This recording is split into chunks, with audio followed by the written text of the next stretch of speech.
Phone দাও।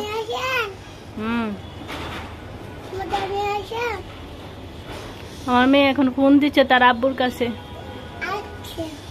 রেখে দিচ্ছে তোমার আব্বু? আবার ফোন দাও। তোমার ঘরে মজা নাই, মজা নিয়ে আসতে বলো।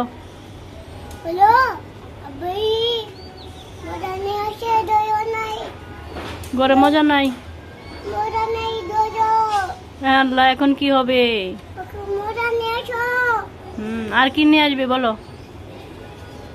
আর কি খাইবা? জুস খাবা না? বলো বলো, জুস নিয়ে আসতে বলো। আহা, বেচারার ঘরে মজা নেই, এই জন্য চিনি খাচ্ছে। এই জন্য চিনি খাইতেছো? মজা নাই? আহারে, চিনি খাইতেছো এখন? হ্যাঁ, দেখছি। ওরে বাবারে, আরে আমরা ছোটবেলায় এভাবে খাইতাম, দেখেন কিভাবে খাচ্ছে ওয়াসেনাথ।